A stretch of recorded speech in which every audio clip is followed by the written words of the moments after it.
अब स्टॉक का हाल देखिएगा, एक अच्छी खासी तेजी दिखाई है। पिछले 6 महीनों में डबल से ज्यादा के रिटर्न्स ये स्टॉक आपको दे चुका है। अब डिफेंस ऑर्डर बुक की सिचुएशन कैसी है? स्पेस सेक्टर में इन्होंने चंद्रयान 3 के साथ तो काम किया, आदित्य L1 के साथ भी दरअसल कंपनी के तार जुड़े हुए हैं। इस सब पर बातचीत करने के लिए और आगे की ग्रोथ पिक्चर पर थोड़ी सी रोशनी डालने के लिए हमारे साथ कंपनी के चेयरमैन और managing director doctor Sanjay Kumar Jha जुड़ रहे हैं। झा साहब, स्वागत है आपका CNBC आवाज पर। इनफैक्ट काफी सुर्खियों में रही है कई सारी डिफेंस कंपनियां और आपका शेयर तो 6 महीनों में डबल हो गया है, बहुत तगड़े रिटर्न्स दिए हैं। मैं इनफैक्ट पहले डिफेंस सेक्टर पर आपकी राय लेना चाहूंगी, क्योंकि हाल ही में हमने देखा कि डिफेंस एक्विजिशन काउंसिल ने 45,000 करोड़ तक के नए कैपिटल एक्विजिशंस को असाइन किया है, अलाउ किया है। उसमें से क्या कुछ हिस्सा आपके हाथ आ सकता है? हाँ, इसमें जो पिछले जो DSC ने जो क्लियर किया है उसमें मिधानी के पास डायरेक्ट तो उसके ऑर्डर्स नहीं आएंगे, बट जो उसके जो रॉ मटेरियल रिक्वायरमेंट्स हैं वो रॉ मटेरियल का रिक्वायरमेंट्स हमारे पास आएगा और ये आने वाले दिनों हमारे ऑर्डर बुक को और इसको और मजबूत करेगा। बट उसके अलावा मैं ये आज के समय में ये ध्यान आकर्षित करना चाहता हूँ कि मेटल जो रिक्वायरमेंट है, हाई एंड मटेरियल्स का रिक्वायरमेंट, वो हमारे देश में काफ़ी ज़्यादा बढ़ रहा है, क्योंकि जो इंटरनेशनल सप्लाई चेन में बहुत सारे कंपनियां जो सप्लाई है उसमें गिरावट आई है। उसके कारण जो डोमेस्टिक रिक्वायरमेंट्स हैं वो बढ़े हैं और उसके अलावा चूंकि इंपोर्ट सोर्स से मटेरियल नहीं आ रहे हैं तो इसके कारण जो रिक्वायरमेंट्स बढ़ा है डोमेस्टिक सेक्टर्स में। इसके अलावा एक और रिक्वायरमेंट्स आया है कि एक्सपोर्ट मार्केट में भी अच्छा पोटेंशियल आ गया है, क्योंकि जब इंटरनेशनल सप्लाई चेन में डिसरप्शन होता है तो जो कंपनी अगर एरोस्पेस में काम कर रहे हैं या डिफेंस में काम कर रहे हैं, उनके जो रिक्वायरमेंट्स है हाई एंड प्रोडक्ट्स है, उसको नए कंपनी जल्दी उसको डेवलप नहीं कर सकते हैं। तो जो मिधानी के तरह की जो कंपनियां हैं जिसमें कि ऑलरेडी टेक्नोलॉजी अवेलेबल है और उसने ऑलरेडी उसमें उस फील्ड में काम कर रहे हैं, तो अगर थोड़ा सा आर्गुमेंटेशन करके अगर आपने कैपेसिटी को बढ़ा दिया तो ये पॉसिबल होता है कि आप उस बिजनेस को आप कैप्चर कर सकते हैं, जिसकी मैं संभावना अभी देख रहा हूँ और ये संभावना आगे बनी रहेगी।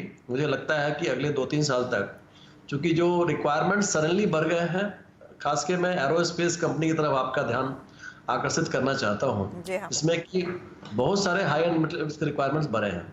और स्पेस तो जैसा आपने देखा कि हमारे स्पेस प्रोग्राम में तो और भी बहुत गति आई है, जिस तरह से हमारा चंद्रयान 3 सक्सेस हुआ और उसके बाद आदित्य L1 मिशन, तो उसको देखते हुए स्पेस में भी काफ़ी तेजी आई है। तो स्पेस और एरोस्पेस जो कि मिधानी का कोर कॉम्पिटेंसी है, उसमें इस तरह का जो पॉजिटिव साइन है, इसका एडवांटेज हमारे कंपनी को आगे आने वाले दिनों में मिलेगा और अभी भी हमको मिल रहा है। अच्छा डॉक्टर झा, क्योंकि आपने एरोस्पेस का मुद्दा छेड़ा है, अब आदित्य L1 का कुल कॉस्ट आई थिंक 368 करोड़ के आसपास का था, and correct me if I am wrong there sir. आपका कितना कंट्रीब्यूशन था? आपने कितना सप्लाई किया है आदित्य L1 के लिए? और चंद्रयान 3 में भी मिधानी का कितना कंट्रीब्यूशन था?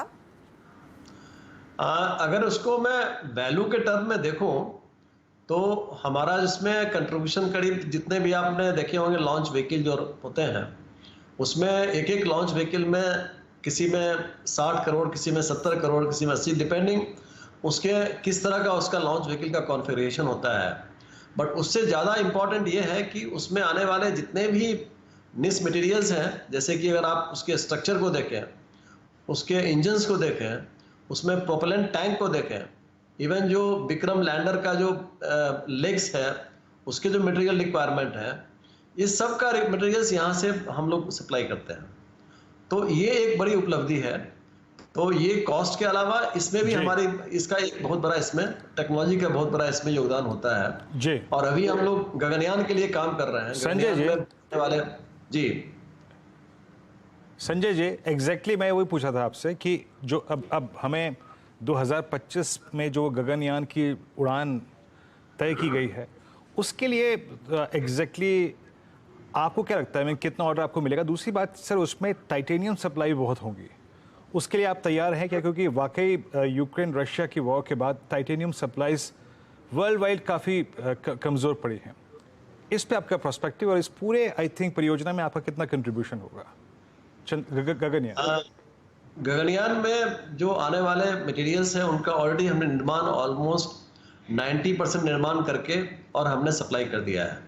क्योंकि आपको ये रॉ मटेरियल जब प्राप्ति होती है उसके बाद जो उसके फैब्रिकेशन है, असेंबली है, सब असेंबली है, इसमें काफ़ी समय लगता है। तो इन सब का जो ऑर्डर्स हमको बहुत पहले ही मिला था और हमने ऑलरेडी इसका सप्लाई ऑलरेडी कंप्लीट कर चुके हैं।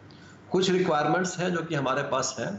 इसमें अलावा जैसे आपने जिक्र किया टाइटेनियम का, ये बात सही है कि टाइटेनियम का जो अवेलेबिलिटी है रॉ मटेरियल की, वो इंटरनेशनल मार्केट में इस पर काफ़ी प्रेशर है। और हमने ये देखा है कि जो टाइटेनियम का रिक्वायरमेंट्स गगनयान में, जैसा कि बताया, इसमें ज़्यादा इसलिए है कि बहुत सारे इसमें जो स्ट्रक्चर्स हैं, जो इनके रिक्वायरमेंट्स हैं, उसमें लाइट मेटल की रिक्वायरमेंट होती है। और टाइटेनियम जो कि लाइट मेटल होते हुए हाई स्ट्रेंथ होने के कारण इसकी रिक्वायरमेंट्स इसमें काफ़ी ज़्यादा है। और इसमें भी मैं आपको ये सूचित करना चाहता हूँ कि हम लोग इसका भी निर्माण करके बहुत पहले ही सप्लाई कर चुके हैं, क्योंकि इसके फैब्रिकेशन में काफ़ी समय लगता है और उसके कारण इसरो का सप्लाई ऑलरेडी हम लोग उसमें कंप्लीट कर चुके हैं। हाँ, आने वाले जो दूसरे प्रोजेक्ट्स जिसमें कि हमको रिक्वायरमेंट है टाइटेनियम का, उसके लिए हम लोग ट्राई कर रहे हैं कि डोमेस्टिक जो प्रोडक्शन है उसको बढ़ाएं। उसके अलावा इंटरनेशनल सप्लाई चेन को भी देखें कि कैसे हम इसको जल्द से जल्द उचित मूल्य पे इसको हम ला सकते हैं। ये हमारी कोशिश हो रही है। लेकिन सप्लाई चेन डिस्ट्रक्शन का मामला जरूर बढ़ा है, क्योंकि जो रीजन है रशियन यूक्रेन का, वहां से मेजर सप्लाई होती थी जिसमें कि डिस्ट्रक्शन आया है। ओके अच्छा सर, मैं आपसे अगर आपसे पूछना चाहूँ कि फुल FY24 में टॉप लाइन और मार्जिन्स की पिक्चर को थोड़ी सी ड्रॉ कर पाएँ आप, क्या दिशा होगी? FY24 में जो हमारा टारगेट है कि लगभग हम लोग ट्राई कर रहे हैं कि 25 से 30% का ग्रोथ पिछले साल के मुकाबले हो। तो उसको देखते हुए हमारा ये लक्ष्य है कि हम लोग रेवेन्यू जो करीब 1200 करोड़ तक का रेवेन्यू हम लोग अर्जित करें। और मार्जिन में जो मार्जिन हमने पिछले 3-4 साल में जो मार्जिन आपने देखा है, सो एवरेज उसी के आसपास रहेगा। थोड़ा बहुत इस पे प्रेशर आ सकता है मार्जिन के ऊपर, जिसको मैं यहाँ आपके सामने बताना चाहता हूँ, क्योंकि जो रॉ मटेरियल का आजकल प्राइस है, फ्लक्चुएशन है, उसको कंपनी को कितना एब्जॉर्व कर पाती है, उस पर मार्जिन का डिपेंडेंस काफ़ी ज़्यादा निर्भर करता है। तो हम लोग ट्राई कर रहे हैं कि रॉ मटेरियल जितना कम से कम लागत में हो उसको हम लोग लेके आए। लेकिन इंटरनेशनल सप्लाई चेन में बहुत सारे डिस्ट्रप्शन हैं और उसका हो सकता है कि इफेक्ट हमारे मार्जिन पे पड़े। बट मोर और लेस हम लोग ट्राई कर रहे हैं कि उसी रेंज में हमारी मार्जिन हो जो हमने पिछले 3-4 साल में हमने उसको दिखाया है, जो तकरीबन 30-32% के आसपास की थी। अच्छा झा साहब, सरकार की तरफ से कोई इंडिकेशन मिला है ऑफर फॉर सेल को लेकर? क्या कुछ बातचीत हुई है आपकी मंत्रालय से, या फिर कुछ इंडिकेशन आया है? नहीं, फिलहाल हमारे पास इसकी कोई सूचना नहीं है कि OFS आ रहा है कि नहीं। हाँ, लेकिन इसकी आई थिंक प्रोसेस इनिशिएट हुई थी कुछ दिन पहले, बट अभी फिलहाल कोई कॉन्क्रीट इंफॉर्मेशन नहीं है कि कब ये इसका जो लागू होगा। अच्छा। OFS का आएगा। Okay, I get your point. मैं आपसे फाइनली यही समझना चाह रही हूँ, क्योंकि आपने इस चर्चा में सबसे ज्यादा फोकस आपके एरोस्पेस से जुड़े हुए ऑर्डर्स की क्या एरोस्पेस और डिफेंस का आगे चलकर 50-50 मिक्स होने वाला है? जी, आप अगर देख सकते हैं तो सही है, क्योंकि एरोस्पेस की हम बात करते हैं तो डिफेंस उसके साथ मिल के आता है। तो मैं इसको अलग नहीं करूंगा। हमारे जो कि एरोस्पेस डिफेंस के लिए मेजॉरिटी ऑफ वर्क तो डिफेंस के लिए ही होता है। एरोस्पेस का जो हमारे यहाँ गतिविधि है, तो उसमें हम ये कह सकते हैं कि एरोस्पेस डिफेंस दोनों मिला के हम बोल सकते हैं कि वो आगे आने वाले दिनों में काफी ज्यादा इसमें बढ़त होने वाली है।